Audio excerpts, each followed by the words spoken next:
Ladies and gentlemen, I'm joined here by a timber superstar of the American circuit and of course from racing royalty, Hadden Frost. For those of you that are fans of racing across the water, of course, brother of Bryony Frost, son of Jimmy Frost, all three Cheltenham Festival winners. Hadden, you're here at Willowdale on a Sunday, but you're here for a very good reason, Doc Cebu. Talk to me a little bit about the red hot favourite in the big race this afternoon. Well, Doc Cebu is a good reason to be on this side of the pond. He seems to be on good form. He won here last year, so I'm looking forward to riding him.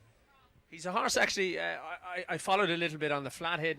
He's been nothing but impressive since he took the turn to timber here. Of course, was pretty good over hurdles as well.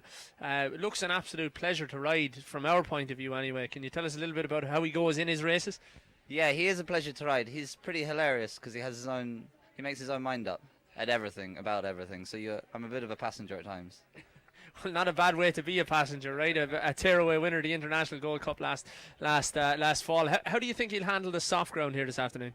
I think he'll be okay on it. And also, it isn't, as it's only sort of the last night of rain, we're not really going in that deep. Okay, and you've ridden in the flat race here this afternoon already, so it's maybe not as soft as it looks to us, maybe? No, I don't think it's as hard work as it looks. Aidan, just to dig a little bit deeper in your own story and how you got here. Of course, you were a successful flat apprentice in England, then you moved on to the obstacles, and you were pretty successful there too. And I believe you've mixed timber racing with bull riding over here since you've come. A hell of a journey. Yeah, last year I had a go at bull riding. It purely not as a new career move. No, just for my bucket list. So we ticked it off, and I survived it. So it's ticked off and done. And not again? You wouldn't do it again? I would if I got wound up enough, but if somebody gave me a little elbow, I would have another go. It's interesting because I wonder how many cowboys would switch bull riding for timber racing. Some might say that timber racing is a little bit scarier, but how do you find the contrast? Because of course we don't have timber racing at the other side of the pond a lot. I know there's the odd race here and there, but it's much more of a novelty. But here it's pretty serious business, right? Yeah, it's serious here, especially in the steeplechase circuit. Then it's the be-all and end-all, which is, and I would have loved it in England. I think I would have still been riding, to be honest. If there was timber racing at home. Yeah, it suits me. Yeah, why would you say that, heading over one thing over another, that timber racing maybe suits you? What would be your thought process on that? Well, to be more exact, then the cross-country racing suits me. The switching back and forth, I find it more interesting. What do you think? I guess that's an easy way of saying you get bored very easy, right? Yeah, I have a short attention span, yeah.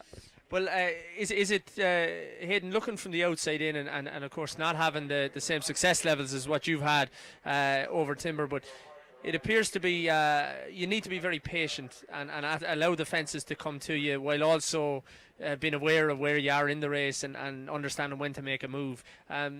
Would I be right in that assessment, or could you enlighten me a little bit more? No, you're always right. Yeah, and there is a balance between you've got to take the stride that you get, the spot that you get. To be fair, that's similar to most jump racing. And you got to, it's similar to also to show jumping, that you just find the spot, keep yourself balanced, and it's their job to be careful. Of course, you've done a lot of that show jumping as well and producing the young horses at home too, haven't you? Yeah, exactly. That's actually what I do. So then I do this for a hobby. So between yourself and Mark Beecher, we have the two Timber Kings here on show. Talk to us a little bit about the fourth race of the afternoon. Now we've spoken about it quite a bit here on the camera this afternoon because it is something we're very excited about. We've got all the players that we need here between Grand Manan, Daddy in the Dark, Doc Cebu, Raven's Choice. There's really going to be no room for, I suppose, no quarter asked or given out there. You've obviously done your homework on it. What are your thoughts going into it? We're just going to ride a normal race and see what sort of pace we go. And try and see if we're in touch at the top of the hill.